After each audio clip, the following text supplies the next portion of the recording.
Sunday ആയിരുന്നേ. നല്ല കാലാവസ്ഥയുള്ള ഒരു നല്ല അടിപൊളി ദിവസമായിരുന്നു. അതുകൊണ്ട് തന്നെ രാവിലെ തന്നെ നല്ലൊരു എനർജിയാണ്. അപ്പം നമുക്ക് ഇന്ന് കുറച്ച് ക്ലീനിങ് ചെയ്താലോ എന്ന് വിചാരിച്ചു. എന്നാൽ പിന്നെ ഒരു വ്ളോഗും കൂടി ആക്കാമെന്ന് വിചാരിച്ചു. എൻ്റെ ക്ലീനിങ് വ്ളോഗ് കാണാൻ എൻ്റെ കുറച്ചെങ്കിലും കൂട്ടുകാർക്ക് ഇഷ്ടമാണെന്ന് എനിക്കറിയാം.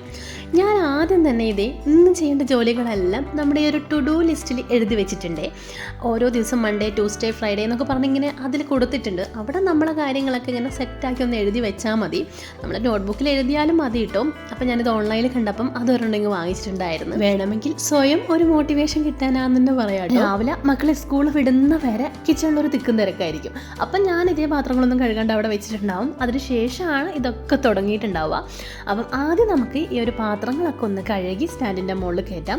അപ്പം തന്നെ നമ്മുടെ ആ ഒരു ഏരിയ അങ്ങ് ക്ലീൻ ആയല്ലോ. അപ്പോൾ പാത്രങ്ങളൊക്കെ കഴുകി ആ സിങ്കും കഴുകി വെച്ചിട്ടുണ്ട്.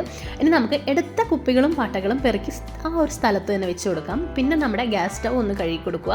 പിന്നെ നമ്മുടെ കൗണ്ടർ ടോപ്പ്, സൈഡ് വശത്തുള്ള ഈ ഒരു ടൈല്, ഇത് ഒക്കെ ഞാനൊന്ന് തേച്ചൊരച്ച് തന്നെ കഴുകി എടുത്തിട്ടുണ്ട്. നമുക്ക് സമയം കിട്ടുമ്പോഴാണ് ഇങ്ങനെയൊക്കെ ചെയ്യുക. എല്ലാ ദിവസവും ഒന്നും ചെയ്യില്ല കേട്ടോ. അപ്പോൾ ഇന്ന് ചെയ്യാൻ വെച്ചു. പിന്നെ സിങ്കിൻ്റെ സൈഡ് വശമൊക്കെ ഞാനിത് എല്ലാം ഒന്ന് തേച്ചൊരച്ച് കറക്റ്റ് ക്ലീൻ ആൻഡ് നീറ്റ് ആക്കി വെച്ചിട്ടുണ്ട്. ഇതിൻ്റെ അടിവശത്ത് ഞാൻ വെയിലൊക്കെ വന്നിട്ട് പാത്രങ്ങളൊക്കെ പുറത്തോട്ട് എടുത്തുകൊണ്ട് പോയി വെച്ചിട്ടുണ്ടായിരുന്നു കേട്ടോ. അത് ഞാൻ വീഡിയോ എടുത്തില്ല. മോൾ വശം മാത്രം ഒന്ന് ക്ലീൻ ചെയ്തെടുത്തതാണ് നിങ്ങളെ കാണിച്ചത്. പക്ഷേ ആ ഒരു കാര്യം ഞാൻ ആ ദിവസം തന്നെ ചെയ്തിട്ടുണ്ടായിരുന്നു. പിന്നെ ഇത് നമ്മുടെ കണ്ണിനും അതുപോലെ മനസ്സിനും ഒരു പോസിറ്റീവ് എനർജി തരാനായിട്ട് നമുക്ക് കുറച്ച് പച്ചപ്പൊക്കെ നമ്മുടെ കിച്ചണിലാക്കി എടുക്കാം. അപ്പം ഞാനിത് ആ ഒരു വാടിപ്പോയ ചെടി അങ്ങോട്ട് മാറ്റിയിട്ടുണ്ട്. നമ്മുടെ കലാണ് കേട്ടോ, ഇത് മൺകുടം ഇല്ലേ, അതാണ്. പിന്നെ ഇതേ നമ്മുടെ വർക്കറിൻ്റെ ഒരു ഗ്രില്ലില്ലേ, ഇതിലിങ്ങനെ കുറച്ച് ഹാങ്ങിങ് പോട്ട് പോലെ ഇങ്ങനെ വെച്ചിട്ടുണ്ട്. നമ്മുടെ ഈ ഒരു കമ്പിയിലൊക്കെ ചെയ്യുന്ന വർട്ടിക്കൽ ഗാർഡല്ല ആ പോട്ടില്ലേ, ആ പോട്ടാണ്. ചെറിയ പൈസയുള്ളൂ ആ പോട്ടിന്. അപ്പം നമുക്ക് മണി പ്ലാന്റോ അങ്ങനെയല്ല ഏതെങ്കിലും, ഞാനിപ്പോൾ സ്പൈഡർ പ്ലാന്റ് ആണ് കേട്ടോ വെച്ചേക്കുന്നത്. പക്ഷേ ഇത് എല്ലാ ദിവസവും ഇവിടെ ഉണ്ടാവില്ല. ഒരാഴ്ചയൊക്കെ കഴിയുമ്പോൾ ഞാനിതെടുത്ത് പുറത്തോട്ട് വെക്കും. എന്നാൽ മാത്രമേ നമ്മുടെ ചെടികൾക്ക് ഒരു ഉഷാറുണ്ടാവുള്ളൂ. അപ്പോൾ അത് ഇതേ അകത്തോട്ടെടുത്ത് വെച്ചിട്ടുണ്ട്. നമുക്ക് കാണുമ്പോൾ ഒരു മനസ്സിനൊരു പോസിറ്റീവ് എനർജി കിട്ടാൻ വേണ്ടി മാത്രമാണ് കേട്ടോ. നിങ്ങൾക്ക് ഇഷ്ടമുണ്ടെങ്കിൽ മാത്രം ചെയ്താൽ മതി. എനിക്ക് എന്തൊക്കെ കാണുമ്പോൾ എനിക്ക് ഒരു സന്തോഷമാണ്. അപ്പോൾ ഇത് ഏകദേശം ഈ ഒരു കൗണ്ടർ ടോപ്പും കാര്യങ്ങളൊക്കെ ഒന്ന് ക്ലീൻ ചെയ്തെടുത്തിട്ടുണ്ട്. കാണുമ്പോൾ അധികം പണിയൊന്നുമില്ല, പക്ഷേ ഉരച്ച് തേച്ച് കഴുകുമ്പോൾ നമുക്ക് നല്ല പണിയുണ്ടാവും. ഞാനിതേ പാത്രങ്ങളൊക്കെ ഈ ഒരു സ്റ്റാൻഡിലാണ് വെക്കാറ്. പിന്നെ ഉണങ്ങി കഴിഞ്ഞാലാണ് കേട്ടോ നമ്മുടെ ഓപ്പൺ കിച്ചണിലെ കബോർഡിലോട്ട് കൊണ്ടുവെക്കുക. അപ്പോൾ അതൊക്കെ ഞാൻ കഴുകി അവിടെ വെള്ളം വാരാനായിട്ട് വെച്ചിട്ടുണ്ട്. പിന്നെ നമ്മുടെ ഈ ഒരു സൈഡിലൊക്കെ ഇങ്ങനെ കുറച്ച് പ്ലാന്റ്സ് ഒക്കെ കൊടുത്തിട്ടുണ്ട്. നമുക്ക് വേണമെങ്കിൽ കൂടുതൽ ആഡ് ചെയ്യാം. ഞാനിപ്പോൾ കുറച്ച് വെച്ചിട്ടുള്ളൂ. വേറെ പ്ലാന്റ്സ് ഉണ്ട്, എന്നാലും നമ്മുടെ സന്തോഷത്തിന് വേണ്ടിയിട്ടാണ് ഞാനിങ്ങനെ ചെയ്യുന്നത്. നമ്മുടെ ഇഷ്ടമാണല്ലോ നമ്മളെ വീട് എങ്ങനെ ഒരുക്കണം എന്നുള്ളത്. ആരും ചോദിക്കാനും പറയാനൊന്നും വരില്ല. അപ്പം നമ്മുടെ ഇഷ്ടത്തിന് വേണ്ടി നമുക്ക് എന്ത് വേണമെങ്കിലും ചെയ്യാം. ഇനി ഇതേ നമ്മുടെ ഓപ്പൺ കിച്ചണിലോട്ട് വന്നിട്ടുണ്ട്. ഈ കിച്ചൺ ഞാൻ കാര്യമായിട്ട് യൂസ് ചെയ്യാറില്ല, പക്ഷേ ക്ലീൻ ചെയ്യാൻ എന്തായാലും ഉണ്ടാവും. കുക്കിംഗ് മുഴുവൻ വർക്കറിയിലാണ്. അപ്പോൾ അവിടെ നിന്ന് നമ്മൾ ഓപ്പൺ ആണല്ലോ, അതുകൊണ്ട് തന്നെ ഫുഡൊക്കെ കഴിക്കാനായിട്ട് എടുത്തു കൊണ്ടുപോയി വെക്കുന്നത് ഈ ഒരു ഓപ്പൺ കിച്ചണിലാണ്. ആദ്യം നമുക്ക് ഈ ഒരു കിച്ചൺ ക്ലീൻ ചെയ്യാൻ തുടങ്ങുന്നത് സ്റ്റെപ്പ് ബൈ സ്റ്റെപ്പായിട്ട് ചെയ്തു പോവേ. ആദ്യം ഞാനിവിടെയുള്ള ചെടികളൊക്കെ ഒന്ന് നനയ്ക്കാനായിട്ട് ഇട്ടിട്ടുണ്ട്. നമ്മൾ പണി കഴിയുമ്പോഴത്തേക്ക് വെള്ളമൊക്കെ വാർന്ന് സെറ്റായിക്കോളും. അതിനുശേഷം കൗണ്ടർ ടോപ്പിൽ അനാവശ്യമായിട്ട് വരുന്ന സാധനങ്ങളെല്ലാം ഒഴിവാക്കാം. ഞാൻ കുടിക്കാൻ വെള്ളമൊക്കെ തിളപ്പിച്ച് വെച്ചിട്ടുണ്ടായിരുന്നു. അതൊക്കെ നമുക്ക് ബോട്ടിലാക്കി മാറ്റി വെക്കാം. അപ്പോൾ ആ ഒരു ഏരിയ അങ്ങ് ക്ലീൻ ആയി പോയിക്കോളും.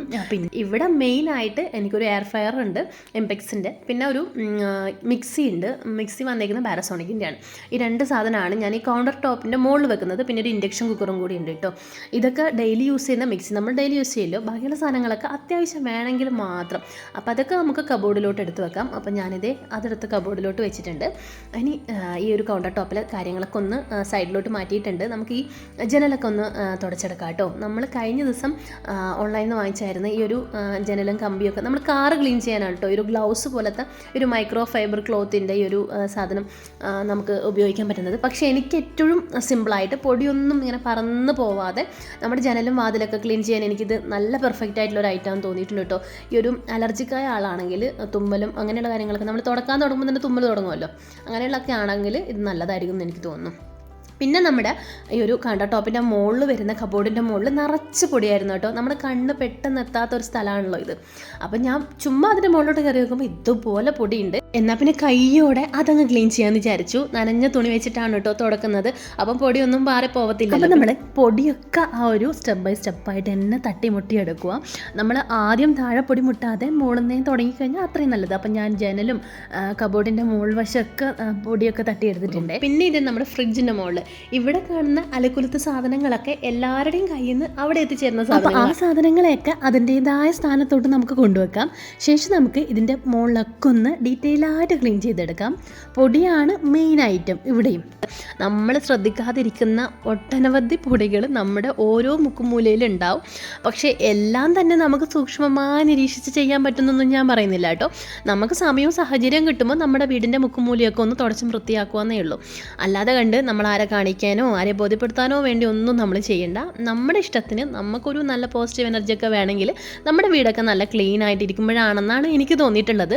കുറച്ച് പ്ലാന്റ്സ് ഒക്കെ വെച്ച് ആ ഒരു ഏരിയ ഒക്കെ ഒന്നും എന്ന് പറയേണ്ടത് നമ്മുടെ കണ്ണിന് കുളിർമ നൽകുന്ന രീതിയിൽ വെച്ച് കഴിഞ്ഞാൽ തന്നെ നല്ലൊരു എനർജി ഉണ്ടാവും. ശരിക്കും പറഞ്ഞാൽ എല്ലാ ദിവസവും ഒന്നും ഇങ്ങനെയല്ല കേട്ടോ, വാരിപ്പെറുക്കി ക്ലീൻ ചെയ്യുന്ന കൂട്ടത്തിലൊന്നുമല്ല. എനിക്ക് മൂടുള്ള സമയത്ത് മാത്രമാണ് എൻ്റെ ക്ലീനിങ് പരിപാടികൾ നടക്കുക. ചില സമയത്ത് ഒടുക്കത്തെ മൂടായിരിക്കും, ചില സമയത്ത് ഒടുക്കത്തെ മടിയുമായിരിക്കും. ആ ഒരു രീതിയിലാണ്. അങ്ങനെ ആരെങ്കിലും ഉണ്ടോ ഒടുക്കത്തെ മൂടും ഒടുക്കത്തെ മടിയുള്ള ആൾക്കാർ ഉണ്ടെങ്കിൽ താഴെ കമൻറ്റ് ബോക്സിലൊന്ന് കമൻറ്റ് ചെയ്യണേ. എൻ്റെ വീഡിയോസിൽ കൂടുതലും ക്ലീനിങ് വീഡിയോസ് ഇഷ്ടപ്പെടുന്ന കുറേ കൂട്ടുകാർ കാണാനുണ്ട് എന്ന് എനിക്കറിയാം. അപ്പോൾ അവർക്ക് വേണ്ടിയിട്ടാണ് കേട്ടോ ഡേ ഇൻ മൈ ലൈഫും ക്ലീനിങ് വീഡിയോസൊക്കെ എന്നെ പോലെ വീട്ടമ്മമാർക്ക് ഇഷ്ടമായിരിക്കും. മിക്കവാറും എൻ്റെ ഒരു ഏജിലുള്ള ആൾക്കാരാണ് എൻ്റെ വീഡിയോസ് കൂടുതലും കാണുന്നത്. അവർക്ക് വേണ്ടിയിട്ടാണ് കേട്ടോ, ഒരു മോട്ടിവേഷൻ എന്നുള്ള നിലയിൽ തട്ടി വന്ന പൊടിയൊക്കെ എന്തായാലും ഈ കൗണ്ടർ ടോപ്പിലൊക്കെ ഇരിപ്പുണ്ടാവും. അപ്പോൾ ഇനി കൗണ്ടർ ടോപ്പും ഈ ഒരു സൈഡ് വശത്തുള്ള ടൈലും ഒക്കെ ഒന്ന് നല്ലതുപോലെ തുടച്ച് വൃത്തിയാക്കി എടുത്തിട്ടുണ്ട്. നമുക്ക് വെള്ളം വരാനായിട്ട് വെച്ച ഈ പ്ലാന്റ്സ് ഒക്കെ അതത് സ്ഥാനത്ത് എടുത്ത് വെക്കാം കേട്ടോ. അത് അങ്ങോട്ടും ഇങ്ങോട്ടും മാറി മറിഞ്ഞൊക്കെ ഇരിക്കും. പ്ലാന്റ്സും അതുപോലെ തന്നെ ഇടയ്ക്ക് ഇതൊക്കെ പുറത്തായിരിക്കും, വേറെയൊക്കെ അകത്തായിരിക്കും. ആ ഒരു രീതിയിലായിരിക്കും. ഇനി ഇതേ നമ്മുടെ സിങ്ക് ഒരച്ച് തേച്ചൊന്ന് കഴുകിയെടുക്കാം. ഓൾറെഡി ഞാൻ കുറച്ച് നമ്മുടെ ബേക്കിംഗ് സോഡയും വിനാഗിരിയും പിന്നെ പാത്രം കഴുകുന്ന ലോഷനില്ലേ എക്സോ അങ്ങനെ എന്തെങ്കിലും അതൊക്കെ ഇട്ടിട്ടൊന്ന് ഇതേ ഇവിടെ വെച്ചിട്ടുണ്ടായിരുന്നു. ജസ്റ്റ് ഇനി ഒന്ന് ഉരച്ചെടുത്താൽ മതി. അപ്പോൾ തന്നെ നല്ല അടിപൊളിയായി ക്ലീൻ ആയിക്കോളും. പിന്നെ ഈ ഒരു ബ്രഷില്ലേ, ഇത് ഞാൻ ഓൺലൈനിൽ നിന്ന് വാങ്ങിച്ചതാണ്. അടിപൊളി ബ്രഷാണ്. പല യൂസേജ് ഉണ്ട്, ഒരെണ്ണം മാത്രമല്ല, നമുക്ക് പല രീതിയിൽ ഉപയോഗിക്കാം. അപ്പോൾ ഇതേ സൈഡ് വശമൊക്കെ ഒന്ന് അടിപൊളിയായി ക്ലീൻ ചെയ്തെടുക്കുന്നുണ്ട്. അതുപോലെ ഇതേ ഇപ്പോൾ തേക്കുന്ന ആ ബ്രഷും ഞാൻ ഓൺലൈനിൽ നിന്ന് വാങ്ങിച്ചിട്ടുണ്ട്. അതും നല്ല യൂസ്ഫുള്ളാണ്, മൾട്ടി പർപ്പസ് എന്ന് പറയാം. പിന്നെ ഒരു വൈപ്പറും. ഈ വൈപ്പർ എന്ന് പറഞ്ഞ സാധനം നമ്മുടെ കിച്ചണിൽ മസ്റ്റ് ഹാവ് ആയിട്ടുള്ളൊരു സാധനമാണ്. അപ്പം എല്ലാം തന്നെ ഒന്ന് ഉരച്ച് തേച്ച് കഴുകി എടുത്തിട്ടുണ്ട്. പിന്നെ ഇത് ഇവിടെ ഒരു കുഞ്ഞു പ്ലാന്റ് വെച്ചിട്ടുണ്ട്. പിന്നെ അവിടെ ഞാൻ എപ്പോഴും ഒരു ടവൽ ഇതുപോലെ വിരിച്ചിടും കേട്ടോ. ഇതെന്തിനാ വേണ്ടത് വെച്ച് കഴിഞ്ഞാൽ നമ്മുടെ പാത്രങ്ങളൊക്കെ കഴുകി വെള്ളം വരാനായിട്ട് അവിടെ വെക്കും. അതിന് വേണ്ട ഒരു സാധനം ഓൺലൈനിൽ ഞാൻ കണ്ടു വെച്ചിട്ടുണ്ട്, വാങ്ങിച്ചിട്ടുണ്ടായില്ല. പിന്നെ ഇതേ ഒരു കുടുക്ക കൂടി ഇതുപോലെ പെയിൻ്റ് അടിച്ചിട്ട് ഞാനിത് കിച്ചണിൽ വെച്ചിട്ടുണ്ട് കേട്ടോ. കുടുക്ക പൊട്ടില്ല എന്നുള്ള അവസ്ഥയാവുമ്പം തന്നെ പെയിൻ്റ് അടിച്ച് അതിനെ അങ്ങ് കുട്ടപ്പനാക്കും. അപ്പം നമ്മുടെ കുഞ്ഞ് ഓപ്പൺ കിച്ചൺ ഇതേ റെഡി ആയിട്ടുണ്ട്. എങ്ങനെയുണ്ട് കാണാൻ? ഭയങ്കര അടിപൊളിയൊന്നുമല്ല, എന്നാലും ഇല്ലതൊക്കെ നല്ല നീറ്റാക്കി വെച്ചാൽ തന്നെ അടിപൊളിയല്ലേ. നമ്മൾ ഇതേ ഞാൻ റൂമിൽ നിന്ന് അടിച്ചു വാരി വന്ന് മുഴുവൻ തുടച്ച് വൃത്തിയാക്കിയിട്ടുണ്ട്. അവിടുന്ന് തുടങ്ങി വർക്ക് ഏരിയ വരെ തുടച്ചെടുത്തിട്ടുണ്ട്. അതൊന്നും ഞാൻ വീഡിയോയിൽ ഉൾക്കൊള്ളിച്ചിട്ടില്ല. എല്ലാവരും തന്നെ ചോദിക്കും ഈ അടിക്കലും തുടക്കലും മാത്രമേ നമ്മുടെ വീഡിയോയിൽ നിന്ന്. നമ്മൾ ആ കാര്യങ്ങളൊക്കെ കാണാൻ ഇഷ്ടമുള്ള കൂട്ടുകാർക്ക് വേണ്ടിയിട്ടാണ് വീഡിയോ ചെയ്യുന്നത്. അപ്പോൾ ഇതേ ഈ ഒരു വീഡിയോ നിങ്ങൾക്ക് ഇഷ്ടമായിട്ടുണ്ടെങ്കിൽ നമ്മുടെ ചാനലൊന്ന് സബ്സ്ക്രൈബ് ചെയ്ത് സപ്പോർട്ട് ചെയ്യണേ. അതുപോലെ നമ്മുടെ ഇൻസ്റ്റാ പേജും ഒന്ന് സപ്പോർട്ട് ചെയ്യാൻ മറക്കരുത്. ഞാൻ കുറേ അധികം ഓൺലൈൻ പ്രൊഡക്ട്സ് വാങ്ങിച്ചിട്ട് അതിൻ്റെയൊക്കെ റിവ്യൂ ഇട്ടിട്ടുണ്ട്. ഇതൊക്കെ ചെയ്ത് കഴിഞ്ഞാൽ തന്നെ നമ്മുടെ മനസ്സിന് കിട്ടുന്ന ആ ഒരു ഹാപ്പിനെസ് ഇല്ലേ, അത് പറയാതിരിക്കാൻ വയ്യ. അപ്പോൾ പുതിയൊരു വീഡിയോയുമായി വീണ്ടും കാണാം. Thanks for watching.